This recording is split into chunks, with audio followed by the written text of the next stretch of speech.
ഇപ്പോൾ 20,000 രൂപയ്ക്ക് പ്രൊജക്ടറുണ്ട്. അതിനൊരിക്കലും നമ്മൾ ഈ പറഞ്ഞ 80,000 രൂപയുടെ ബേസിക് പ്രൊജക്ടറായിട്ട് പോലും കമ്പയർ ചെയ്യാൻ പറ്റില്ല.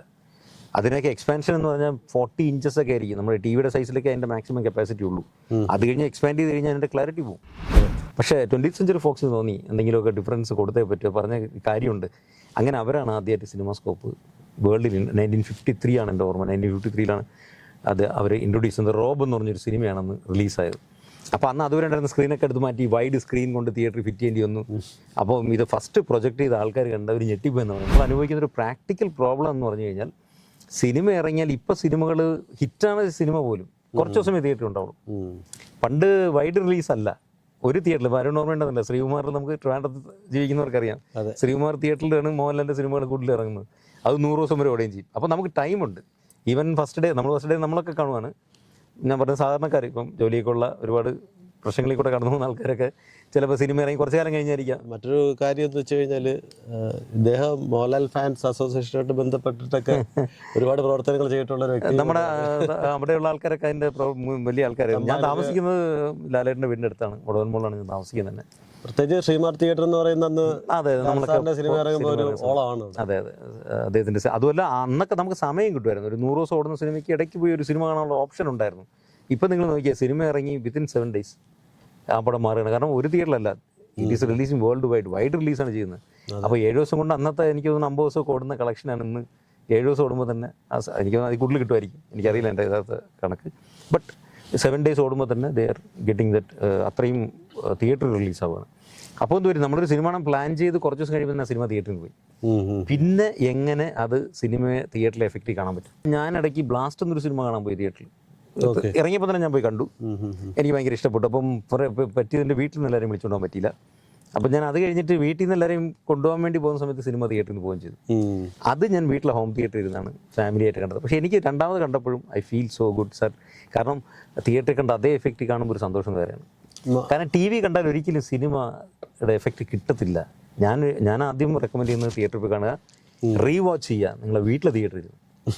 പിന്നെ നിങ്ങൾ ഏതെങ്കിലും സിനിമ മിസ്സായി പോകുന്ന ചോദിക്കുക, ദയവ് ചെയ്തത് ടി വി കാണാൻ വേണ്ടി വെയിറ്റ് ചെയ്യരുത്, watch it in your home തിയേറ്ററിൽ. കാരണം ടി വിയിൽ കണ്ട ഇപ്പം ബാഹുബലി എന്ന സിനിമ ടി വി കണ്ടിട്ട് എന്താ സിനിമ എന്ന് പറഞ്ഞ് ചോദിച്ച ആൾക്കാരെ എനിക്കറിയാം.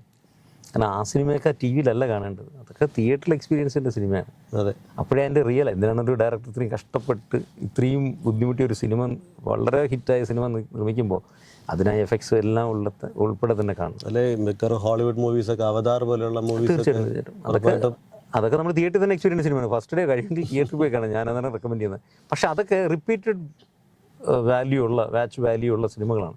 അപ്പോൾ അത് രണ്ടാമത്തെ ദിവസം കാണാൻ പോകുമ്പോൾ ഈവൻ തിയേറ്ററിൽ ഇല്ലെങ്കിൽ പോലും you can do that in your home theatre. പിന്നെ ഇത് അഫോർഡബിൾ അല്ല, വളരെ നീഷ് കാറ്റഗറിക്ക് മാത്രമാണ് പറ്റുന്നത്. സാധാരണക്കാർക്ക് കുറച്ച് അഫോർഡബിൾ അല്ല ഇത്. അതാണ് എൻ്റെ ഒരു പ്രത്യേകത. പിന്നെ കോസ്റ്റ് കുറച്ചൊക്കെ ചെയ്യാൻ കഴിയും, പക്ഷേ അതിനൊന്നും ആ ഒരു ക്വാളിറ്റി കൊടുക്കാൻ കഴിയില്ല. എൻ്റെ ഒരു സംശയം, OTT നമ്മുടെ സൊല്യൂഷൻസ് ഉണ്ടല്ലോ, അപ്പോൾ നമുക്ക് ഈ സാധാരണക്കാർക്ക് വേണ്ടിയിട്ടുള്ള ഒരു പാക്കേജ് നമുക്ക് വർക്കൗട്ട് ചെയ്ത് കൊടുക്കാൻ സാധിക്കുമോ? അല്ല, ഇതിലെ ഒരു മെയിനായിട്ടുള്ള പ്രശ്നം, നമ്മൾ ഹോം തിയേറ്റർ എന്ന് പറയുമ്പോൾ ഇവിടെ എല്ലാം ഇമ്പോർട്ടഡ് എക്യുപ്മെൻറ്റ്സ് മാത്രമേ ഉള്ളൂ. ഓക്കെ, ഇന്ത്യയിൽ ഉണ്ടാക്കുന്ന എക്യുപ്മെൻറ്റ്സുകളില്ല. ഇപ്പം നിങ്ങൾക്കറിയാം, തിരുവനന്തപുരത്ത് താമസിക്കുന്നവർക്ക് അറിയാം, ഇവിടെ ലോക്കലി ചില സ്ഥലങ്ങളുണ്ട് സ്പീക്കറൊക്കെ ഉണ്ടാക്കുന്നത്. അവിടുത്തെ സ്പീക്കറുകൾ നന്നായിട്ട് വർക്ക് ചെയ്യും, പക്ഷേ ഡ്യൂറബിലിറ്റിയാണ് ഒരു പ്രശ്നം. ഇപ്പം നമ്മൾ എന്തിനാണ് ഒരു പ്രീമിയം എന്ന് പറയുന്നത് വെച്ചാൽ അതിൻ്റെ ഡ്യൂറബിലിറ്റിയാണ്. ഇപ്പോൾ ഒരു സ്പീക്കർ കൊടുത്താൽ വർഷങ്ങളോളം ആ സ്പീക്കർ പ്ലേ ചെയ്യാൻ പറ്റും വിത്തൗട്ട് എനി ട്രബിൾ. ഇപ്പോൾ പ്രൊജക്ടേഴ്സ് ഇരിക്കുന്നു, അതും അങ്ങനെയാണ്, വർഷങ്ങളോളം നല്ല ക്വാളിറ്റിയോടെ വർക്ക് ചെയ്യും. അപ്പോൾ ഡ്യൂറബിലിറ്റിക്കാണ് നമ്മൾ ഇത്രയും പൈസ കൊടുക്കേണ്ടി വരും. പ്ലസ് അതിൻ്റെ പിന്നെ അതുപോലെ നിങ്ങൾക്കറിയാം, പ്രൊജക്ടർ, ഒരു ഹോം സിനിമയുടെ പ്രൊജക്ടർ സ്റ്റാർട്ട് ചെയ്യുന്നത് 80,000 മുതലാണ് സ്റ്റാർട്ട് ചെയ്യുന്നത്. 80,000 രൂപീസാണ് ഏറ്റവും കുറഞ്ഞത് HD ക്ലാരിറ്റിയുള്ള ഒരു പ്രൊജക്ടർ. അതിൻ്റെ ഓരോ വെർഷൻ പോകുന്നതിനും പ്രൈസ് കൂടിക്കൊണ്ടിരിക്കും. ഇപ്പോൾ നമ്മൾ ഫോർ എക്സാമ്പിൾ അടുത്തൊരു ലെവലിൽ പോകണമെങ്കിൽ 4K ഒക്കെ തുടങ്ങണമെങ്കിൽ, 4K എന്ന് പറഞ്ഞാൽ നമ്മൾ ഈ 4K എന്ന് എഴുതി വെച്ച എല്ലാ പ്രൊജക്ടറും 4K അല്ല. ചിലതിൽ 4K റെഡി എന്നുള്ളത് കാണും, റെഡിയും താഴെ ചെറിയ അക്ഷരത്തിൽ കാണും. ഇപ്പോൾ 4Kയും പ്ലേ ചെയ്യുമെന്നാണ് എൻ്റെ അർത്ഥം. മേ ബി അപ്പോൾ അതിൻ്റെ അർത്ഥം അത് റിയൽ 4K പ്രൊജക്ടർ അല്ല. പിന്നെ പിക്സൽ ഷിഫ്റ്റിങ്ങിൽ കൂടെ 4K കൊടുക്കുന്ന പ്രൊജക്ടേഴ്സ് ഉണ്ട്. 1 ലക്ഷം, 2 ലക്ഷം, 3 ലക്ഷം. ഒരു നേറ്റീവ് 4K പ്രൊജക്ടർ കിട്ടണമെങ്കിൽ നമ്മൾ JVC, സോണി എന്നൊക്കെ പറഞ്ഞ ബ്രാൻഡിൽ പോകുമ്പോൾ മിനിമം ഒരു 5 ലക്ഷം രൂപ, 6 ലക്ഷം രൂപയിൽ സ്റ്റാർട്ട് ചെയ്യുന്ന പ്രൊജക്ടർ മാത്രം 6 ലക്ഷം രൂപയാവും. അപ്പോൾ പിന്നെ പോയിട്ട് ബാക്കി എല്ലാം കൂടെ സെറ്റ് ചെയ്തെടുക്കാന്ന് വെച്ചാൽ ഇറ്റ്സ് എൻ ഇൻവെസ്റ്റ്മെൻറ്റ്. വെച്ചാൽ നമ്മൾ ശരിക്കും ഒരു മൂവി ഷൂട്ട് ചെയ്തെടുക്കുന്ന അതേ ഒരു റാ ഫോർമാറ്റിലുള്ള ഒരു ഫൂട്ടേജ് റെൻഡർ ചെയ്ത് നല്ലൊരു ക്വാളിറ്റിയിൽ പ്രൊജക്റ്റ് ചെയ്ത് കാണിക്കണമെങ്കിൽ നമുക്ക് ഇങ്ങനെയുള്ള പ്രൊജക്ടേഴ്സ് തന്നെ ആവശ്യം വരും അല്ലേ? തീർച്ചയായും നല്ല പ്രൊജക്ടർ ആവശ്യം വരും. അപ്പം ഞാൻ പറയില്ലേ, ബഡ്ജറ്റ് ഇപ്പം ഒരാൾ സാമ്പത്തികമായി വളരെ ഇൻവെസ്റ്റ് ചെയ്യാൻ താല്പര്യമില്ലാത്തൊരു വ്യക്തിക്ക് there are many options, cheapest options ഉണ്ട്. പക്ഷേ അതിൽ നമുക്കൊരു നല്ല ക്വാളിറ്റി കിട്ടുമെന്ന് പ്രതീക്ഷിക്കരുത്. ഇപ്പോൾ 20,000 രൂപയ്ക്ക് പ്രൊജക്ടറുണ്ട്. അതിനൊരിക്കലും നമ്മൾ ഈ പറഞ്ഞ 80,000 രൂപയുടെ ബേസിക് പ്രൊജക്ടറായിട്ട് പോലും കമ്പയർ ചെയ്യാൻ പറ്റില്ല. അതിനൊക്കെ എക്സ്പാൻഷൻ എന്ന് പറഞ്ഞാൽ 40 inches ഒക്കെ ആയിരിക്കും. നമ്മുടെ ടിവിയുടെ സൈസിലൊക്കെ അതിൻ്റെ മാക്സിമം കപ്പാസിറ്റി ഉള്ളൂ. അത് കഴിഞ്ഞ് എക്സ്പാൻഡ് ചെയ്ത് കഴിഞ്ഞാൽ അതിൻ്റെ ക്ലാരിറ്റി പോകും. അപ്പോൾ നമ്മൾ ചില സോഷ്യൽ മീഡിയയിൽ കാണാറുണ്ട് 10,000 രൂപയ്ക്ക് പ്രൊജക്ടർ 4K HDR എല്ലാം ഡോൾബി അറ്റ്മോസിൻ്റെ സ്പീക്കർ വരെ അതിനകത്തുണ്ടെന്ന് പറഞ്ഞിട്ട് നമ്മൾ റീൽസ് കാണാറുണ്ട്. അത് ഞാൻ ഒരിക്കലും മോശം പറയുന്നില്ല, ഇറ്റ്സ് എ ഗുഡ് തിങ്. ഇപ്പോൾ സാധാരണഗതിയിൽ സാമ്പത്തികമായി ഒരുപാട് നമുക്ക് മുടക്കം ഇല്ലാത്തൊരു വ്യക്തിക്ക് തീർച്ചയായിട്ടും അത് ബെസ്റ്റ് ഓപ്ഷൻ തന്നെയാണ്, ഞാൻ എതിർക്കുന്നില്ല. പക്ഷേ അതിനെ നമ്മൾ ഇതുവരെ കമ്പയർ ചെയ്തിരുന്നേ എനിക്കുള്ളൂ. ഫോർ എക്സാമ്പിൾ നമ്മളൊരു 2 ലക്ഷം രൂപ പ്രൊജക്ടറായിട്ട് അതിനെ കമ്പയർ ചെയ്യുക. കാരണം സ്പെക്ക് നോക്കുമ്പോൾ അത് ഇത് ഒരുപോലെ ഇരിക്കും. Doesn't mean that this is best. പക്ഷേ നമ്മുടെ ഈ ഒരു സ്റ്റേറ്റ് ഓഫ് ആർട്ട് ടെക്നോളജിയും ആ ഒരു എക്യുപ്മെൻ്റിൻ്റെ ക്വാളിറ്റിയും പിന്നെ ഉപയോഗിക്കുന്ന പ്ലാറ്റ്ഫോമിൻ്റെ ക്വാളിറ്റിയും ഒക്കെ ആയിരിക്കും അല്ലേ? യെസ്, ഉറപ്പായിട്ടും. നമ്മളിപ്പം പ്ലാറ്റ്ഫോമുകളിൽ പണ്ട് ഇപ്പോഴും നമ്മൾ പറയുന്നത് അറിയാമോ, ഏറ്റവും നല്ല പാട്ട് കേൾക്കാൻ പറ്റിയ മീഡിയം എന്ന് പറയുന്നത് നമ്മുടെ ടേൺ ടേബിളാണ്. പഴയ നമുക്ക് ഓർമ്മയില്ല, ഒരു റൗണ്ടിലിരിക്കുന്ന സാധനം. അതെ, അതിലാണ് യഥാർത്ഥത്തിൽ പാട്ട് ഇപ്പോഴും കേൾക്കേണ്ടത്. അതിൻ്റെ സൈസ് വളരെ വലുതാണ്. നമുക്ക് ഓരോ ഇൻസ്ട്രുമെൻറ്റും നമുക്ക് ഫീൽ ചെയ്യാതിട്ട് കഴിഞ്ഞാൽ. അത് കഴിഞ്ഞ് വന്നതാണ് കാസറ്റ്. നിങ്ങൾക്ക് ഓർമ്മയുണ്ടല്ലോ പഴയ കാലത്തെ കാസറ്റ് പ്ലെയർ. സത്യം പറഞ്ഞാൽ അതിന് ക്ലാരിറ്റി കൂടുതലാണ്. അതെ അതെ. അത് കഴിഞ്ഞാൽ സി ഡി വന്നപ്പോൾ നമ്മൾ കംപ്രസ് ചെയ്തല്ല. അപ്പോൾ കംപ്രസ് ചെയ്തപ്പോൾ അതിൻ്റെ കപ്പാസിറ്റി ചുരുക്കി. അപ്പോൾ ഇപ്പോഴത്തെ ടെക്നോളജിയിലും അതിനാണ് സംഭവിച്ചത്. ബ്ലൂറേ ആയിരുന്നു കുറച്ചുകൂടെ എനിക്ക് തോന്നുന്നു. ഇപ്പോഴും ഇപ്പം ചില സിനിമകളൊക്കെ 25 GB, ചില സിനിമകളൊക്കെ 50 GB ബ്ലൂറേക്ക് അതിരിക്കുന്നത്. അപ്പോൾ അതിൻ്റെ കപ്പാസിറ്റി വളരെ കൂടുതൽ. ഓഡിയോ വീഡിയോ ക്ലാരിറ്റി എല്ലാം അമേസിംഗ് ആണ്. ഇപ്പം നമ്മൾ OTT നോക്കൂ, ചില സിനിമകളൊക്കെ വരുന്ന വളരെ കപ്പാസിറ്റി കുറഞ്ഞ ഇതിലാണ് OTTയിൽ സ്ട്രീം ചെയ്യുന്നത്. അപ്പോൾ ചില സിനിമകൾക്കൊക്കെ ക്ലാരിറ്റി ഭയങ്കര കുറവാണ്. അത് അപ്പം അത് വെച്ച് കമ്പയർ ചെയ്യുമ്പോൾ ബ്ലൂറേ ഈസ് ദ ബെസ്റ്റ്. പക്ഷേ ബ്ലൂറേ ഇപ്പം ഇറങ്ങുന്നില്ല സിനിമകൾ. ബ്ലൂറേ ഡിസ്കിൽ ഇറങ്ങുന്നില്ല. ഇപ്പം ആമസോണിലൊക്കെ നമ്മൾ നോക്കിയാൽ പഴയ സിനിമകളൊക്കെ കാണും. ഹോം തിയേറ്റർ ഉള്ളവർ അത് വാങ്ങി വയ്ക്കുക, എന്നിട്ടൊരു ബ്ലൂറേ പ്ലെയറിലിട്ട് കണ്ടു നോക്കുക. You can feel the difference. Blue ray എനിക്കും ഓർമ്മയുണ്ട്. കാരണം ഒരു 40 GB 50 GB ഒക്കെ വരും ഒറ്റ CD-യിൽ. കറക്റ്റ് അല്ലേ? ഡിഫറെൻറ്റ് ലാംഗ്വേജ് അതിനകത്ത് ഇല്ലാത്ത ഓപ്ഷൻസ് ഇല്ല. പല ലാംഗ്വേജ്, ഏതൊക്കെ ലാംഗ്വേജിലാണ് സിനിമ ഇറങ്ങിയിട്ട് അതെല്ലാം അതിനകത്ത് കിട്ടും. പിന്നെ അതിനകത്ത് എക്സ്ട്രാ വെർഷൻസ് ഉണ്ട്, തിയേറ്ററിൽ ഇല്ലാത്ത വെർഷൻസ് അതിനകത്ത് ആഡ് ചെയ്യുവരും. അങ്ങനെയൊക്കെ there are many options. മറ്റൊരു കാര്യം, ഒരു ഡൗട്ട് ചോദിക്കാനുള്ളത്, നമുക്കിപ്പോൾ ഒരു എൻ്റർടൈൻമെൻറ്റ് സിസ്റ്റം ആകുമ്പോഴത്തേക്കും നമുക്കതിൽ ഹാർഡ്വെയറും സോഫ്റ്റ്വെയറും എല്ലാം വരും. അപ്പോൾ എന്തൊക്കെയാണ് നമുക്ക് ഒരു ഹോമിൽ ഇൻസ്റ്റാൾ ചെയ്യേണ്ട ഹാർഡ്വെയർ സൈഡ് എന്തൊക്കെയാണ് നമുക്ക് ഇതിൽ പ്രധാനമായിട്ട് വരുന്നത്? അതിനകത്ത് ഒരുപാട് എക്യുപ്മെൻറ്റ്സ് വരും. ഹോം തിയേറ്ററിൻ്റെ ഒരു പ്രത്യേകത തന്നെ അത് ഒരു കമ്പനിയുടെ പ്രൊഡക്റ്റ് അല്ല മൊത്തത്തിൽ ഉപയോഗിക്കുന്നത്. ഹോം തിയേറ്റർ എന്ന് പറഞ്ഞ സച്ച് പ്രൊഡക്റ്റ് ഇല്ല. ഓക്കെ, മനസ്സിലായില്ല. അത് പല പ്രൊഡക്റ്റുകളൊന്ന് ചേരുന്ന ഒരു സ്ഥലമാണ് ഈ ഹോം തിയേറ്റർ എന്ന് പറഞ്ഞു കഴിഞ്ഞാൽ. ഇപ്പം നമുക്ക് മെയിനായിട്ട് ഇപ്പം നമ്മൾ ഹോം തിയേറ്റർ എടുക്കുമ്പോഴത്തേക്ക്, ഹോം തിയേറ്റർ എന്നല്ല ഏത് തിയേറ്റർ എടുത്താലും ഏറ്റവും ഇമ്പോർട്ടൻ്റ് ഓഡിയോ ആണ്. അതിൻ്റെ ശബ്ദത്തിനാണ് ഫസ്റ്റ്. എല്ലാം ഇമ്പോർട്ടൻ്റ് ആണ്, ഡസൻ മീൻ ദാറ്റ് എല്ലാം ഇമ്പോർട്ടൻ്റ് തന്നെയാണ്. ഒരു പടി നമ്മൾ ആദ്യം കൊടുക്കുന്നത് ഓഡിയോയ്ക്കാണ്. കാരണം സൗണ്ടാണ് ആ തിയേറ്ററിലൊരു അല്ലെങ്കിൽ എവിടെ ഒരു ഇമ്പാക്റ്റ് ഉണ്ടാക്കുന്നത്. ഇപ്പം നിങ്ങൾ ക്രിക്കറ്റ് കളി കണ്ടു നോക്കൂ, ഫോർ എക്സാമ്പിൾ TV-യിൽ നിന്ന് കാണുമ്പോൾ മ്യൂട്ട് ചെയ്ത് കളി കണ്ടു നോക്കൂ, നിങ്ങൾക്ക് ഇഷ്ടപ്പെടുമോ? ഇല്ല, ഒരിക്കലും. സോ പിക്ചർ ക്വാളിറ്റി എല്ലാം ഞാൻ പറയും എല്ലാം ഇമ്പോർട്ടൻ്റ് ആണ്. പക്ഷേ ഏറ്റവും ഇമ്പോർട്ടൻ്റ് ഓഡിയോ. ഞാൻ ഓഡിയോയ്ക്കാണ് കൊടുക്കുന്നത്. ശബ്ദത്തിനാണ് ഇമ്പോർട്ടൻസ്. ഒരു സീൻ കാണുമ്പോഴും അതിൻ്റെ ആ ഓഡിയോയിലാണ് നമ്മൾ വീഴുന്നത്. പിക്ചർ കൊണ്ട് ഇല്ലെന്നല്ല, എന്നാലും പ്ലസ്. രണ്ടാമത് പിക്ചർ ക്വാളിറ്റി. അപ്പോൾ നമുക്ക് സ്പീക്കറായി, പ്രൊജക്ടറായി. ഓക്കെ. പിന്നെ ഈ സ്പീക്കറിനും പ്രൊജക്ടറിനും ക്വാളിറ്റിയോടെ ഇതെല്ലാം കൊടുക്കണമെങ്കിൽ ഒരു സാധനം വേണം. That is called processor. നമ്മൾ ആംപ്ലിഫയർ എന്ന് പറയും. ഇപ്പോൾ ഓഡിയോയും വീഡിയോയും ആംപ്ലിഫൈ എന്നൊരു പ്രൊഡക്റ്റ് വേണം. ആ പ്രൊഡക്റ്റിന് ഒരുപാട് സ്പെസിഫിക്കേഷൻസ് ഉണ്ട്. സാധാരണ പോലെ ആംപ്ലിഫൈ ചെയ്യുന്നതുകൊണ്ട്, പിന്നെ അതിനകത്ത് IMAX എൻഹാൻസ്ഡ് 4K ക്വാളിറ്റി അങ്ങനെ പറഞ്ഞിട്ട് ഡോൾബി അറ്റ്മോസ് മുതൽ പല ഡിഫറെൻറ്റ് ഓഡിയോ ഇത് കൊടുക്കുന്ന ഓഡിയോ വീഡിയോ പ്രോസസ് റിസീവേഴ്സ് ഉണ്ട്. അപ്പം അത് വേണം. അത് കഴിഞ്ഞിട്ട് നമുക്ക് വേണ്ടത് ഈ പറഞ്ഞ ഒരു പ്ലെയർ വേണം. മീഡിയ പ്ലെയർ എന്ന് പറഞ്ഞാൽ നമ്മൾ സാധാരണ പറയും. ഓൺലൈൻ ഓഫ്ലൈൻ അങ്ങനെ 2 വേർഷൻ ഉണ്ട് അതിന്. അപ്പോൾ ഓൺലൈൻ എന്ന് പറഞ്ഞാൽ നമുക്ക് OTT-യിൽ വരുന്ന എല്ലാം കാണാം. ഓൺലൈനായിട്ട് കാണുന്ന എല്ലാം കാണാൻ വേണ്ടി ഒരു പ്ലെയർ മേടിക്കണം. അത് കഴിഞ്ഞിട്ട് വേണ്ടത് നമുക്ക് ഓഫ്ലൈൻ കാണണമെങ്കിൽ അതിനുവേണ്ടി ഒരു പ്ലെയർ മേടിക്കണം. രണ്ടും കൂടെ അതാണ് ഏറ്റവും ബെസ്റ്റ് ഓപ്ഷൻ. അതിന് ഓഫ്ലൈൻ എന്ന് പറഞ്ഞാൽ നമ്മളായിട്ട് എടുക്കുന്ന വീഡിയോസ്, എന്തെങ്കിലുമൊക്കെ വീഡിയോസൊക്കെ എടുത്തിട്ട് അതിനെ പെൻ ഡ്രൈവിൽ കുത്തിയോ ഹാർഡ് ഡിസ്ക് വഴിയോ നമുക്ക് കാണാൻ പറ്റുമോ അതുവഴി. ഓൺലൈൻ പ്ലെയറിൽ നമുക്ക് സ്ട്രീമിങ്ങും ഇതിനകത്തൊരു ഓഫ്ലൈൻ വീഡിയോസ് നമുക്ക് കാണാൻ പറ്റും. ഒരു സംശയം ചോദിച്ചോളൂ. നമുക്ക് ഈ സ്മാർട്ട് ടി വി ഒക്കെ ഉപയോഗിക്കുന്ന പോലെ നമുക്ക് ഇന്റർനെറ്റിൽ നിന്നുള്ള വീഡിയോസ് അവൈലബിൾ ആക്കാൻ സാധിക്കും? അതേപോലെ നമ്മുടെ നോർമൽ ചാനൽസ് ഇതിൽ കൂടെ നമുക്ക് വിസിബിൾ ആക്കാൻ സാധിക്കും? നമ്മൾ എന്തൊക്കെയാണോ വീഡിയോ എന്ന് പറഞ്ഞ് കാണാൻ കഴിയുന്നത് എല്ലാം ഇതിനകത്ത് കാണാൻ പറ്റും. സാധിക്കും. എനി വീഡിയോ അതിന് കണക്ട് ചെയ്യാനുള്ള എക്യുപ്മെന്റ്സിൽ ആഡ് ചെയ്ത് കൊടുത്താൽ മതി. നമ്മൾ ആഡ് ചെയ്യും. കണക്ട് ചെയ്യാനുള്ള എന്തെങ്കിലും ഉണ്ടെങ്കിൽ അത് ആഡ് ചെയ്യണം എന്നുള്ളതേ ഉള്ളൂ. പറഞ്ഞ മനസ്സിലായില്ലേ? ഇപ്പോൾ നമുക്ക് ടിവിയുടെ ചാനൽസ് എല്ലാം OTT പ്ലാറ്റ്ഫോമിൽ അവൈലബിൾ ആണ്. ഓക്കെ. ഈവൻ നമുക്ക് ഒരു നമ്മൾ ജിയോയുടെ ഒരു സെറ്റ് ബോക്സ് എടുത്ത് HDMI വഴി ഇതിൽ കണക്ട് ചെയ്യാം. എല്ലാ TV ചാനൽസും നമുക്ക് കാണാൻ പറ്റും. ഒരു പ്രത്യേകത ഉള്ളത് കൊടുക്കുന്ന കണ്ടന്റിന്റെ quality is an important thing. അപ്പോൾ എനിക്ക് തോന്നുന്നില്ല TV ചാനൽസ് എത്രമാത്രം ക്വാളിറ്റിയിലാണ് അവർ മെയിൻലി അവർ നോക്കുന്ന കസ്റ്റമർ TV ഉപയോഗിക്കുന്നവരാണ്. ഇപ്പം നമ്മൾ ഇപ്പം ന്യൂസ് ആയിക്കോട്ടെ, TVയിലെ പ്രോഗ്രാംസ് എല്ലാം മെയിൻലി ആൾക്കാർ വാച്ച് ചെയ്യുന്ന TVയിലാണ്. അപ്പോൾ അവരുടെ കസ്റ്റമർ ഇരിക്കുന്നത് TVയിലായതുകൊണ്ട് തന്നെ they don't need to give much clarity. HD വരെ ആയിരിക്കും മാക്സിമം കൊടുക്കുക. ഇപ്പോൾ 4Kയിലൊരു TV ചാനൽ കൊടുക്കുന്നത് എൻ്റെ ഓർമ്മയില്ല, may be there, but I don't know. അപ്പോൾ അതാണ് ഡിഫറൻസ്. അപ്പോൾ TV ചാനലിനേക്കാൾ ഉപരി OTT വഴി പോകണമെങ്കിൽ മനസ്സിലായി. OTT പ്ലാറ്റ്ഫോംസിലെല്ലാം ചാനൽസും അവൈലബിൾ ആണ്, നമുക്ക് കാണാൻ കഴിയും. ഇതൊരു TVക്ക് ബദലല്ലല്ലോ. Theatre is not for TV. Replace ചെയ്യല്ല ചെയ്യുന്നത്. അപ്പോൾ നമുക്ക് TV ചാനലിൽ കാണുമ്പോൾ ഓരോ ചാനൽ മാറ്റി മാറ്റി കാണാനല്ല നമ്മൾ TV. അത് TV തന്നെ കാണണം. കണ്ട ശേഷം നമ്മളൊരു പ്രോഗ്രാം സെലക്ട് ചെയ്താൽ അത് മാത്രമേ കാണുമെങ്കിൽ you come to the theatre. ഇപ്പോൾ ഫോർ എക്സാമ്പിൾ ഇന്ത്യയുടെയും പാകിസ്ഥാൻ്റെയും 2020 മാച്ച് ഉണ്ട് ഇന്ന് വൈകിട്ട് 7 മണിക്കെന്ന് പറഞ്ഞാൽ പിന്നെ നമ്മൾ TV പേര് നോക്കേണ്ട കാര്യമില്ല. 7 o'clock വരിക, തിയേറ്റർ ഓൺ ചെയ്യുക, ആ കളി കാണുക, ദെൻ യു ഗോ. അതിനാണ് നമ്മളത് യൂസ് ചെയ്യുന്നത്. TVക്ക് പകരമല്ല. ഒരുപാട് ആൾക്കാർ ഇപ്പോൾ world cup football of course അത് ഹോം തിയേറ്റർ സിസ്റ്റത്തിൽ ഒരുപാട് പേര് കണ്ടതായിട്ട് തീർച്ചയായിട്ടും ഒരുപാടുണ്ട്. അതിൻ്റെ കാരണം നേരത്തെ അരുൺ പറഞ്ഞ പോലെ സിനിമ സിനിമ വന്നു, പിന്നെ തിയേറ്റർ വന്നു.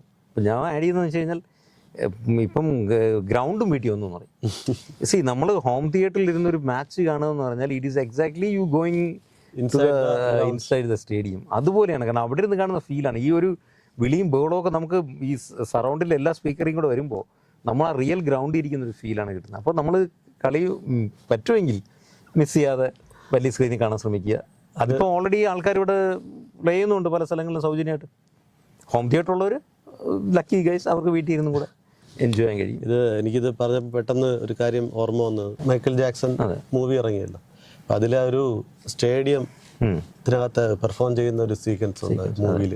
ശരിക്കും ഐമാക്സിൽ പോയി കണ്ടപ്പോഴത്തേക്കും ആ ഒരു ഗ്രൗണ്ടിനകത്തിരിക്കുന്ന പോലെ തന്നെ ഒരു ഭയങ്കര ഒരു ഫീല് തോന്നിയത്. അങ്ങനെയുള്ളൊരു ഫീല് നമുക്ക് ഈ ഒരു ഹോം തിയേറ്റർ സിസ്റ്റത്തിൽ അവൈലബിൾ ആക്കാൻ സാധിക്കും അല്ലേ? അതൊരു നല്ലൊരു ക്വസ്റ്റ്യൻ ആണ്. കാരണം ഒരു കാര്യം നമ്മൾ റിപ്ലിക്കേറ്റ് ചെയ്യുമ്പോൾ പ്ലസും മൈനസും വരാം. ഇപ്പം നമ്മൾ കൊടുക്കുന്ന കോസ്റ്റ് എങ്ങനെയെന്നുള്ളതായിരിക്കും അതിനകത്ത് ഇമ്പോർട്ടൻ്റ് ആയിട്ട്. ഇപ്പം നമ്മളൊരു ഒരു വലിയ പ്രൊജക്ടറും ഒരു സ്ക്രീനും മേടിച്ചിട്ട് 2 സ്പീക്കറെ വയ്ക്കുന്നുള്ളൂ, സ്റ്റീരിയോ പോലെ വെച്ചിട്ട് നമുക്ക് we cannot recreate that quality. അപ്പം നമ്മൾ we have to add equipments. Same quality വീട്ടിൽ കൊടുക്കാൻ പറ്റും. There is no doubt in that. പിന്നെ അത് മാത്രമല്ല, നമ്മൾ തിയേറ്ററിൽ ഇരിക്കുന്ന സീറ്റിൻ്റെ ഒരു ഡിഫറൻസ് വരാം. നമ്മൾ സൈഡിലെ സീറ്റിലിരിക്കാം. വീട്ടിലെ തിയേറ്ററിലാകുമ്പോൾ നമ്മളൊരു പർട്ടിക്കുലർ സ്പോട്ട് വേറെ ആരും തള്ളാനില്ലല്ലോ ടിക്കറ്റ് എടുത്ത്, സെൻട്രലൈസ് നമ്മൾ മാത്രമേ ഇരിക്കുന്നുള്ളൂ. സോ നമുക്ക് കുറച്ചുകൂടി സെൻട്രലിൽ ഇരുന്നു കൊണ്ട് പെർഫെക്റ്റ് ആയിട്ട് കാണാനുള്ള ഓപ്ഷൻ ആക്ച്വലി ഉണ്ട്. പിന്നെ നമ്മൾ അതോടൊപ്പം വേറൊരു കാര്യം പറയാനുള്ളത്, നമ്മൾ ഫോർമാറ്റുകൾ, ദാറ്റ്സ് അനദർ ഇമ്പോർട്ടൻറ്റ് തിങ്. നമ്മൾ സാധാരണ ഹോം തിയേറ്റർ എന്ന് പറയുമ്പോൾ എല്ലാവർക്കും നോക്കുന്ന പ്രൊജക്ടർ, സ്പീക്കർ എന്ത്, പ്രോസസ്സർ എന്തെന്നൊക്കെയാണ് ആൾക്കാർ നോക്കുന്നത്. അവർ വിട്ടുപോകുന്നൊരു ഘടകമുണ്ട്. That is called aspect ratio. സ്ക്രീനിൻ്റെ ആസ്പെക്ട് റേഷ്യോ. നമ്മളൊരു സ്ക്രീൻ വെച്ചു, അതെന്ത് ആസ്പെക്ട് റേഷ്യോയിലാണ് ഇരിക്കുന്നത്, ദാറ്റ്സ് എൻ ഇമ്പോർട്ടൻറ്റ് തിങ്. ഇപ്പോൾ ഇറങ്ങുന്ന സിനിമകളിലൊക്കെ ആൾക്കാർ അതിനെക്കുറിച്ച് സംസാരിക്കുന്നുണ്ട്. ആസ്പെക്ട് റേഷ്യോ എന്ന വാക്ക് ഇപ്പോൾ കേട്ട് തുടങ്ങിയിട്ടുണ്ട്. അതിൻ്റെ കാരണം പണ്ടൊരു ഫോർമാറ്റാണുള്ളത് സിനിമാസ്കോപ്പ്. മുമ്പ് 35 mm സിനിമ കാണിച്ചുകൊണ്ടിരുന്നത്. ചെറിയ സ്ക്വയർ ടൈപ്പിൽ ആണ് സിനിമ കാണിക്കുന്നത്. അന്ന് നിങ്ങൾ പഴയ സിനിമകൾ കണ്ടാൽ മനസ്സിലാവും, 2 പേരെയും കൂടുതൽ കാണിച്ചുകൊണ്ടിരിക്കുക. ഒന്നുകിൽ ഒരു ക്ലോസപ്പ് ഷോട്ട്, അല്ലെങ്കിൽ 2 പേര്. അതിൽ കൂടുതൽ ഉൾക്കൊള്ളിക്കാൻ അതിനകത്ത് സ്ക്രീനിൽ സ്പേസ് ഇല്ല, കാരണം സ്ക്വയർ ആയിട്ടാണ് ഇരിക്കുന്നത്. മാത്രമല്ല സെറ്റിൽ ഒതുങ്ങി 13 മിനിറ്റ് അങ്ങനെ എടുക്കാൻ പറ്റും, കാരണം വൈഡ് ഷോട്ട് പോസിബിൾ അല്ല. അപ്പോൾ അന്നത്തെ കാലത്ത് ആ സെയിം തന്നെയാണ് തിയേറ്ററിലും കാണിച്ചുകൊണ്ടിരുന്നത്. എറൗണ്ട് 1940 ആ കാലഘട്ടത്തിലൊക്കെ TV വീട്ടിൽ വന്നു തുടങ്ങിയത്. 1940 വിദേശത്ത് വന്നു കഴിഞ്ഞു. എനിക്ക് തോന്നുന്നു എൻ്റെ വീട്ടിലൊക്കെ വളരെ വർഷങ്ങൾ കഴിഞ്ഞാണ് വന്നത്, നമ്മുടെ ഇന്ത്യക്കാരുടെ. പക്ഷെ മുമ്പ് 1940 തന്നെ ടെലിവിഷൻ ഹിറ്റായപ്പോൾ ആൾക്കാർ എല്ലാ സിനിമയും ടെലിവിഷനിൽ നിന്ന് കാണാൻ തുടങ്ങി. ആ ആസ്പെക്ട് റേഷ്യോയിൽ അത് തന്നെയാണ് തിയേറ്ററിൽ കിട്ടുന്നത്, വേറെ ഡിഫറൻസ് ഒന്നുമില്ല. അപ്പോൾ തിയേറ്ററിൽ ആൾക്കാർ കുറഞ്ഞു തുടങ്ങി. ഈ സമയത്താണ് തിയേറ്ററിൽ എന്തെങ്കിലും വ്യത്യാസം കൊടുക്കണമല്ലോ. പിന്നെ അതുപോലെ ഈ വൈഡായിട്ട് ഷൂട്ട് ചെയ്യണമല്ലോ, ഈ വലിയ ഒരാൾക്കൂട്ടമൊക്കെ വരുമ്പോൾ ഷൂട്ട് ചെയ്യാനായിട്ട് ഓപ്ഷൻ ഇല്ലായിരുന്നു. അതിനു വേണ്ടിയാണ് ഈ സിനിമാസ്കോപ്പ് എന്ന സങ്കേതം തന്നെ വരുന്നത്. എന്ന് വെച്ചാൽ ശരിക്കും ഒരു TV എന്ന ഒരു മാധ്യമമായിട്ട് സിനിമ മത്സരിച്ചു. അന്ന് മത്സരിച്ചു 1950 ഭയങ്കര കടുത്ത മത്സരമായിരുന്നു. കാരണം അന്ന് തിയേറ്ററിലൊക്കെ ആൾ കുറഞ്ഞു തുടങ്ങി. കാരണം വേറെ ഒരു പ്രത്യേകതയില്ല, തിയേറ്ററിൽ നിന്ന് കണ്ടാലും TV നിന്ന് കണ്ടാലും ഒരേപോലെ തന്നെ, വെച്ചുകൂടെ വലിയ സ്ക്രീനാന്നേ ഉള്ളൂ. മറ്റേ വീട്ടിലെ കംഫർട്ട് ഇരുന്ന് കാണാം, സെയിം തന്നെ കാണുന്നത്. There is no difference. അന്ന് CRT TV ആണല്ലോ ഉണ്ടായിരുന്നു കണ്ടുപിടിച്ച സമയത്ത്. അതിൻ്റെ അതേ ആസ്പെക്ട് റേഷ്യോ ആയിരുന്നു സ്ക്രീൻ.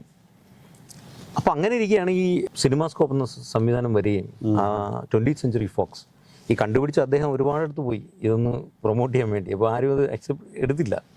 പക്ഷേ 20th സെഞ്ച്വറി ഫോക്സിന് തോന്നി എന്തെങ്കിലുമൊക്കെ ഡിഫറൻസ് കൊടുത്തേ പറ്റുമോ, പറഞ്ഞ കാര്യമുണ്ട്. അങ്ങനെ അവരാണ് ആദ്യമായിട്ട് സിനിമാസ്കോപ്പ് വേൾഡിൽ 1953 ആണ് എൻ്റെ ഓർമ്മ. 1953 അത് അവർ ഇൻട്രൊഡ്യൂസ് ചെയ്യുന്നത്. റോബ് എന്ന് പറഞ്ഞൊരു സിനിമയാണെന്ന് റിലീസായത്. അപ്പോൾ അന്ന് അതുവരെ ഉണ്ടായിരുന്ന സ്ക്രീനൊക്കെ എടുത്ത് മാറ്റി വൈഡ് സ്ക്രീൻ കൊണ്ട് തിയേറ്ററിൽ ഫിറ്റ് ചെയ്യേണ്ടി വന്നു. അപ്പോൾ ഇത് ഫസ്റ്റ് പ്രൊജക്റ്റ് ചെയ്ത ആൾക്കാർ കണ്ടവർ ഞെട്ടിപ്പോയെന്ന് പറയുന്നത്. കാരണം ഇങ്ങനൊരു സിനിമ അവരുടെ അനുഭവത്തിൽ ആദ്യമായിട്ടാണ്. കാരണം നമുക്ക് മലയാളികൾക്ക് അറിയാൻ പറ്റും, പടയോട്ടം എന്നൊരു സിനിമയുണ്ട്. പടയോട്ടമാണെന്ന് ആദ്യത്തെ 70mm സിനിമ മലയാളത്തിൽ ഇറങ്ങിയത്. അപ്പോൾ അത് തിയേറ്റർ കാണാൻ വേണ്ടി ഇവിടുത്തെ പല തിയേറ്ററിലും പൊളിച്ച സ്ക്രീൻ വയ്ക്കുകയും അന്ന് സൗണ്ടിനും ഭയങ്കര ഒരു വ്യത്യാസം ഉണ്ടായിരുന്നു. സ്റ്റീരിയോ ഇൻട്രൊഡ്യൂസ് ചെയ്ത സമയമാണ്. അന്ന് കുതിരയൊക്കെ പോകുമ്പോൾ ആൾക്കാരൊക്കെ ഞെട്ടിപ്പോയി. പിന്നെ അതുപോലെ വലിയ വാറൊക്കെ എടുക്കാൻ പറ്റിയ, അതാണ് സിനിമാസ്കോപ്പിൻ്റെ പ്രത്യേകത, വൈഡ് സ്ക്രീൻ ഷൂട്ട് ചെയ്യാൻ പറ്റും. അപ്പോൾ ഒരുപാട് ആൾക്കാർ ആ സ്ക്രീനിൽ ഉൾക്കൊള്ളിക്കാൻ പറ്റും. അൾട്രാസോണിക് സൗണ്ടും ഇതിൻ്റെ കൂടെ എന്തോ സംവിധാനം, സൗണ്ട് സിസ്റ്റവും അന്ന് കൊണ്ടുവരികയും ഭയങ്കര ഒരു വലിയ ഇമ്പാക്റ്റ് ഉണ്ടാക്കി. ഇപ്പോൾ സിനിമാസ്കോപ്പ് വന്നതോടുകൂടി എന്ത് പറ്റി, ആൾക്കാർ വീണ്ടും തിയേറ്ററിലോട്ട് ഓടാൻ തുടങ്ങി. കാരണം ആ സുഖം TV കിട്ടുന്നില്ല, ഈ വൈഡ് സ്ക്രീനിൻ്റെ സുഖം. അതാണ് സിനിമാസ്കോപ്പ് വന്നത്. പിന്നെയാണ് തിയേറ്ററിൽ കുറച്ച് വീണ്ടും ആൾക്കാർ കയറിയും ദാറ്റ് ഈസ് സ്റ്റിൽ കണ്ടിന്യൂ. അപ്പോൾ വീണ്ടും ഒരു ചേഞ്ച് വന്നു. ശരിക്കും 1950 മുതൽ നമ്മുടെ സിനിമയുടെ ക്യാൻവാസ് വലുതായി. 1952 മുതൽ സിനിമയുടെ ക്യാൻവാസ് വലുതായി. ഇപ്പം ഒരു സിനിമയൊക്കെ ഷൂട്ട് ചെയ്യുന്ന ക്യാമറ കൈകാര്യം ചെയ്യുന്നവർക്ക് മനസ്സിലാവും. കാരണം ഇപ്പോൾ കുറച്ചുകൂടെ വൈഡായിട്ടൊക്കെ ഷൂട്ട് ചെയ്യാൻ തുടങ്ങിയത് അതിനുശേഷമാണ് വലിയൊരു ക്രൗഡിനെയൊക്കെ ഷൂട്ട് ചെയ്യുന്നത്. അപ്പോൾ അത് കഴിഞ്ഞിട്ട് പിന്നെ കുറേ കാലത്തേക്ക് ആസ്പെക്ട് റേഷ്യോ കണക്കില്ലായിരുന്നു. കാരണം എന്താ, തിയേറ്ററിൽ ഒന്നുകിൽ സിനിമാസ്കോപ്പ് അല്ലെങ്കിൽ വീട്ടിലെ TV, ഇങ്ങനെ 2 കാറ്റഗറി ഉണ്ടായിരുന്നു. പക്ഷേ ഇപ്പം അത് മാറി തുടങ്ങി. ഇപ്പോൾ വീണ്ടും ആസ്പെക്ട് റേഷ്യോയെ കുറിച്ച് ആൾക്കാർ സംസാരിച്ചു തുടങ്ങി. കാരണം ഇപ്പം ഫ്ലാറ്റ് സിനിമാസ് വരുന്നത് 1.85:1 എന്ന് പറയുന്ന ഒരു ആസ്പെക്ട് റേഷ്യോയിലാണ് ഫ്ലാറ്റ് സിനിമകൾ ഇറങ്ങുന്നത്. സിനിമാസ്കോപ്പ് ഉണ്ട് 1.85:1 എന്നൊരു ഫ്ലാറ്റ് ഫോർമാറ്റിൽ സിനിമകൾ ഇറങ്ങുന്നുണ്ട്. പിന്നെ ഈ പറഞ്ഞ സിനിമാസ്കോപ്പിൽ ഇറങ്ങുന്നുണ്ട്. ഐമാക്സ് വന്നു തുടങ്ങി. ഐമാക്സിൻ്റെ ആക്ച്വൽ ആസ്പെക്ട് റേഷ്യോ 1.43:1 ആണ്. ഐമാക്സ് GT എന്ന് പറയും. അതെനിക്ക് തോന്നുന്നു വേൾഡിൽ ആ കുറച്ച് തിയേറ്ററുകൾ മാത്രമേ ഉള്ളൂ, ഇന്ത്യയിൽ അതില്ല. ഇപ്പം തന്നെ നേരത്തെ പറഞ്ഞ MJ ആയാലും ശരി, MJ-യേക്കാൾ ഉപരി ഇപ്പം നമ്മൾ ഒഡീസിയെ കുറിച്ച് ചർച്ചയാണെങ്കിൽ അദ്ദേഹത്തിൻ്റെ സിനിമ ക്രിസ്റ്റഫർ നോളൻ്റെ cinema fully shooted in IMAX ക്യാമറയാണ്. ഐമാക്സിൻ്റെ ക്യാമറ വെച്ചിട്ടാണ് അത് ഷൂട്ട് ചെയ്തിരിക്കുന്നത്. പക്ഷേ അത് ഇന്ത്യയിൽ അങ്ങനെ ഐമാക്സ് തിയേറ്റർ ഇല്ല. അതിൻ്റെ കാരണം ആ ഐമാക്സ് വളരെ കോസ്റ്റ്ലിയാണ്. ഒരു ടിക്കറ്റിൻ്റെ വില താങ്ങാൻ പറ്റില്ല. കാരണം അത് വർഷത്തിലൊരു സിനിമയോ 2 വർഷം കൂടുമ്പോൾ ഒരു സിനിമയ്ക്ക് ഇതിനകത്ത് ഷൂട്ട് ചെയ്യാൻ പറ്റുള്ളൂ. എല്ലാവരും ഷൂട്ട് ചെയ്യുന്നില്ല, വളരെ കുറച്ച് ആൾക്കാർ മാത്രമാണ് ഐമാക്സിൽ ഷൂട്ട് ചെയ്യുന്നത്. Christopher Nolan is one of the director. അപ്പോൾ ആ സിനിമയ്ക്ക് ഇത്രയും കോസ്റ്റ് കൊടുത്ത് ടിക്കറ്റ് മേടിച്ച് കാണുക എന്ന് പറഞ്ഞാൽ അതൊരു നടക്കുന്ന കാര്യമല്ല. അതൊരു ഇതിൻ്റെ ഡിസ്ട്രിബ്യൂഷൻ അടുത്തൊരു പ്രശ്നമാണ്. ഇത് ഫിസിക്കലായിട്ട് ഫിലിം കൊണ്ടുപോകണം ഈ രാജ്യത്തൊക്കെ. ഈ രാജ്യത്തെല്ലാം ഫിലിം പണ്ടത്തെ കാലത്ത് പോലെ ട്രാൻസ്പോർട്ട് ചെയ്യണം, എന്നാലേ അവർക്ക് ഈ പ്രൊജക്ഷനിലിട്ട് കാണിക്കാൻ പറ്റും. കാരണം ഫിലിമാണ് പ്രൊജക്റ്റ് ചെയ്യുന്നത്. അതെ, ഇപ്പോഴത്തെ പോലെ ഡിജിറ്റൽ അല്ല, പഴയ കാലത്ത് പോലെയാണ് ഈ ഐമാക്സ് GT-യിൽ കാണിക്കുന്നത്. അപ്പോൾ ഫിലിം റോൾ ഇങ്ങനെ കറങ്ങിയാണ് സിനിമ നമ്മൾ കാണുന്നത്. ഇവിടെ മാത്രമല്ല ഈ ഒഡീസി 70mm പ്രൊജക്ഷൻ കൂടെയാണ്. അല്ല, ഇത് ഐമാക്സിന്റെ പ്രൊജക്ഷൻ്റെ കാര്യം ഞാൻ പറയുന്നത്. ഐമാക്സിന്റെ പ്രൊജക്ഷനിൽ റിയൽ ഫിലിം ഇട്ടാണ് കാണിക്കുന്നത്. അതിന് നമുക്ക് 16K-യേക്കാളും കൂടുതൽ ക്ലാരിറ്റിയും പിക്ചറിന് കിട്ടും. പക്ഷെ അതിവിടെ അൺഫോർച്ചുനേറ്റ്ലി ഇന്ത്യയിൽ ഒരു തിയേറ്ററിലും ഇല്ല. ഇപ്പോൾ ഇന്ത്യയിൽ കൊടുക്കുന്നത് 1.9:1 എന്നൊരു ആസ്പെക്ട് റേഷ്യോയിലാണ് സത്യത്തിൽ ഐമാക്സ് വന്നിട്ടുള്ളത്. 1.9ഉം 1.8ഉം അങ്ങനെ 2 ആസ്പെക്ട് റേഷ്യോ കണ്ടാണ് ഐമാക്സ് നമ്മുടെ ഇന്ത്യയിൽ മൊത്തം ഉള്ളത്. അതിൽ തന്നെ 2 പ്രൊജക്ഷൻ ഉണ്ട്. ഒന്ന് 2K പ്രൊജക്ഷനും 4K. നമ്മൾ ഐമാക്സ് എന്ന് പറയുമ്പോൾ നമ്മൾ 16K പ്രൊജക്ഷനാണ് പ്രതീക്ഷിക്കുന്നത്. പക്ഷേ ഇന്ത്യയിൽ 16K ഇല്ല, 4K ആണ് മാക്സിമം ഉള്ളത്. അത് കേരളത്തിൽ വന്നു കഴിയുമ്പോഴും 4K ഉണ്ട്. നമ്മുടെ കൊച്ചിയിലെ ഐമാക്സ് 4K ആണ്. ട്രിവാൻഡ്രത്തിനെ കുറിച്ച് ചെക്ക് ചെയ്യണം, 4K ഉണ്ടോ 2K ആണോ എന്ന് എനിക്ക് സംശയമുണ്ട്. അവിടുത്തെ ട്രിവാൻഡ്രത്തെ ഐമാക്സ് ഈ പറഞ്ഞ ഐമാക്സിൻ്റെ ആസ്പെക്ട് റേഷ്യോ ആയി. അപ്പോൾ അങ്ങനെ ഒരു ആസ്പെക്ട് റേഷ്യോ ഒരു ചർച്ചാ വിഷയമായി. വീട്ടിൽ നമ്മൾ തിയേറ്റർ ചെയ്യുമ്പോൾ 2 ആസ്പെക്ട് റേഷ്യോ ഉള്ളൂ. ഒരെണ്ണം 16:9 എന്ന് പറഞ്ഞാൽ നമ്മുടെ TV-യുടെ ആസ്പെക്ട് റേഷ്യോ, ഒരെണ്ണം സിനിമാസ്കോപ്പ് എന്ന വൈഡ് ആസ്പെക്ട് റേഷ്യോ. അപ്പോൾ ഇപ്പോൾ പലരും ഹോം തിയേറ്റർ ചെയ്യുമ്പോൾ ഈ നേരത്തെ പറഞ്ഞ കാര്യങ്ങൾ നോക്കും, സ്പീക്കറെല്ലാം നോക്കും. പക്ഷേ ഈ സിനിമ സ്ക്രീൻ ഞാൻ കാണുന്നത് എന്നുള്ളത് നോക്കാറില്ല. അപ്പം ഞാൻ പറയുന്നത്, നിങ്ങളൊരു പ്രീമിയം കസ്റ്റമർ ഒരു ഇച്ചിരി പൈസ മുടക്കാനുണ്ടെങ്കിൽ ഡെഫിനറ്റ്ലി ഗോ ഫോർ സിനിമാസ്കോപ്പ്. കാരണം സിനിമാസ്കോപ്പ് സ്ക്രീനിലിരുന്ന് നമ്മളൊരു വൈഡ് സിനിമ കാണുന്ന സുഖം സത്യം പറഞ്ഞാൽ വേറൊന്നും കിട്ടത്തില്ലെന്നാണ് എൻ്റെ ഒരു പേഴ്സണലായിട്ടുള്ള.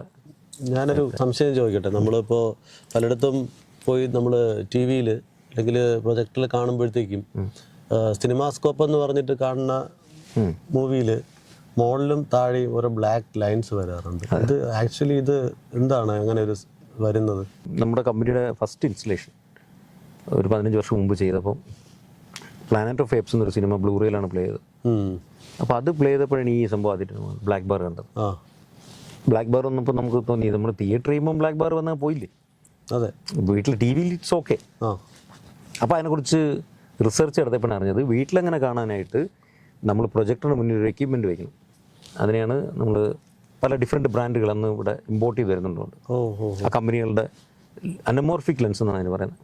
ഈ ഷൂട്ട് ചെയ്യുന്ന അനമോർഫിക് ലെൻസിനാണ് ഷൂട്ട് ചെയ്യുമ്പോൾ പിക്ചറിനെ ഷൂട്ട് ചെയ്യുന്ന ഹൈറ്റ് കൂട്ടിയാണ് നമ്മൾ ഷൂട്ട് ചെയ്യുന്നത്. ഈ അതിനെ സിനിമയിൽ ഹൈറ്റ് കൂട്ടി കാണിക്കുമ്പോൾ അതിനെ ഹൊറിസോണ്ടലി വൈഡാക്കാനാണ് ഈ അനമോർഫിക് ലെൻസാണ് ഉപയോഗിക്കുന്നത്. പണ്ട് കാലത്ത് ലെൻസ് വെച്ചിട്ടാണ് തിയേറ്ററിൽ കാണിച്ചുകൊണ്ടിരുന്നത്. ഇപ്പോഴാണ് ഡിജിറ്റലായത്.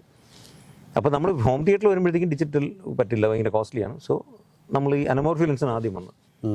അപ്പോൾ അത് വെച്ച് കഴിയുമ്പോൾ നമുക്ക് ഈ സിനിമാസ്കോപ്പ് വീട്ടിലും അറ്റൈൻ ചെയ്യാൻ പറ്റും. ഈ വീട്ടിൽ വന്നു കഴിഞ്ഞാൽ ഒരു അഡ്വാൻറ്റേജ് ഈ പറഞ്ഞ ബ്ലാക്ക് ബാർ കാണത്തില്ല. എൻ്റെ ഒരു ഡൗട്ടുള്ളത്, നമുക്കിപ്പോൾ ഈ ഒരു ലെൻസ് ശരിക്കും പ്രൊജക്ടറിൻ്റെ ഫിക്സ് ചെയ്യേണ്ടി വരുമോ? അതെ, പ്രൊജക്ടറിൻ്റെ പാർട്ടാണോ? അല്ല, ഇറ്റ്സ് എൻ എക്സ്ട്രാ ആക്സസറിയാണ്. പ്രൊജക്ടറിൽ വരുന്ന എക്സ്ട്രാ ആക്സസറി. ഇപ്പോൾ നമ്മൾ ഫോർ എക്സാമ്പിൾ നിങ്ങൾ നോക്കൂ, തിയേറ്ററാണ് എടുക്കുകയാണെങ്കിൽ തിയേറ്ററിൽ പ്രൊജക്ടർ കൊടുക്കുന്ന കമ്പനി അവർ ഈ ലെൻസ് അഡീഷണൽ ആയിട്ട് അവർ കൊടുക്കുന്നുണ്ട്. തിയേറ്ററിൻ്റെ സ്ക്രീനും വിട്ടും പറഞ്ഞാൽ അവർ അങ്ങനെയുള്ള ലെൻസ് അഡീഷണൽ പർച്ചേസാണ്. പ്രൊജക്ടറിൻ്റെ വില ഇത്, ലെൻസിൻ്റെ വില ഇത്. അങ്ങനെ ഈവൻ അതിനകത്ത് വരുന്ന ഓരോ പാർട്സിനും, അതായത് ഫസ്റ്റ് ലെൻസിന് അഡീഷണൽ ആണ് പൈസ കൊടുക്കണം. ഇതിനും പൈസ കൊടുത്തു കഴിഞ്ഞാൽ they will do that. Digitally അതിന് വൈഡ് സ്ക്രീനിലോട്ട് മാറ്റാനുള്ള ഓപ്ഷൻസാണ് ഇപ്പം കൊമേഴ്സ്യൽ തിയേറ്ററിലുള്ളത്. എന്ന് പറഞ്ഞു വെക്കുന്നതെന്ന് വെച്ച് കഴിഞ്ഞാൽ പഴയ കാലഘട്ടങ്ങളിൽ ഈ സിനിമാസ്കോപ്പ് പ്രൊജക്ഷന് വേണ്ടിയിട്ട് പ്രൊജക്ടറിൻ്റെ മുന്നിൽ ലെൻസ് ഘടിപ്പിക്കുമായിരുന്നു. അതേ ടെക്നോളജിയാണ് ഇപ്പോൾ വീട്ടിലുള്ളത്. ഈ വീട്ടിൽ മാറി, വീട്ടിലിപ്പോൾ ഡിജിറ്റലായി ആക്ച്വലി, പക്ഷേ കോസ്റ്റ്ലിയാണ്. ഇപ്പോൾ ഫോർ എക്സാമ്പിൾ നമ്മളൊരു ഹോം തിയേറ്റർ വീട്ടിൽ ചെയ്യണം, സിനിമാസ്കോപ്പ് ചെയ്യണമെങ്കിൽ മിനിമം ബഡ്ജറ്റ് 40 ലക്ഷം രൂപ. മിനിമം 40 ലക്ഷത്തിൽ കുറഞ്ഞ് ചെയ്യാൻ പറ്റില്ല. പ്രൊഫഷണൽ സ്റ്റാൻഡേർഡ് ക്വാളിറ്റിയും. അതെ, ഇപ്പോൾ ഒരു ലെൻസ് ഇപ്പോൾ ഇമ്പോർട്ട് ചെയ്യുന്ന ലെൻസിൻ്റെ വില 7.5 ലക്ഷം രൂപ ലെൻസ് മാത്രം. അപ്പോൾ നമ്മൾ അതിൽ വയ്ക്കുന്ന പ്രൊജക്ടർ ഉറപ്പായിട്ടൊരു അത്രയും വിലയുള്ള വയ്ക്കണം. ഒരു മിനിമം ഒരു 10 ലക്ഷം രൂപ പ്രൊജക്ടർ വയ്ക്കണം. അപ്പോൾ പ്രൊജക്ടറും ലെൻസും കൂടെ തന്നെ 17.5 ലക്ഷം രൂപയായി. പിന്നെ അതിനനുസരിച്ചുള്ള സ്പീക്കർ ക്വാളിറ്റി, ഇൻറ്റീരിയർ ഒക്കെ വരുമ്പോഴത്തേക്കും definitely it will goes more than 40 lakhs. പിന്നെ ഇതിനിപ്പം ഞാൻ പറഞ്ഞില്ലേ, ഇപ്പോൾ പുതിയത് പ്രകാരം നമുക്ക് ഡിജിറ്റലിയും ചെയ്യാം. ഡിജിറ്റലി ചെയ്യുന്ന എക്യുപ്മെൻറ്റിൻ്റെ വില വരുന്നത് പ്രോസസ്സറുകൾ അവൈലബിൾ ആണ് ഈ സിനിമാസ്കോപ്പ് ആക്കാനായിട്ട്. അത് സിനിമാസ്കോപ്പ് മാത്രമല്ല, അതിനെ നമ്മുടെ പ്രൊജക്ടറിൻ്റെ ക്വാളിറ്റി എൻഹാൻസ് ചെയ്യുകയും ചെയ്യും. 4K ഒന്നുകൂടെ ഒന്ന് അപ്സ്കെയിൽ ചെയ്യും. നമുക്ക് HDR ഹൈ ഡെഫിനിഷൻ്റെ റെസൊല്യൂഷൻ്റെ ടോൺ മാപ്പിംഗ് എന്ന് പറയും. അതൊക്കെ ചെയ്ത് പിക്ചർ ക്വാളിറ്റി ഭയങ്കരമായിട്ട് കൂട്ടും. പക്ഷെ അതിനും വില 7 മുതൽ 7.5 lakhs, 8 lakhs, 9 lakhs, 15 lakhs അങ്ങനെയാണ് ആ പ്രോസസ്സറിന് മാത്രം വില. മിനിമം ഒരു 75 ലക്ഷം രൂപയെങ്കിലും ഉണ്ടെങ്കിൽ പ്രോസസ്സർ വെച്ച് നമുക്കൊരു ഹോം തിയേറ്റർ സിനിമാസ്കോപ്പ് ചെയ്യാൻ പറ്റും.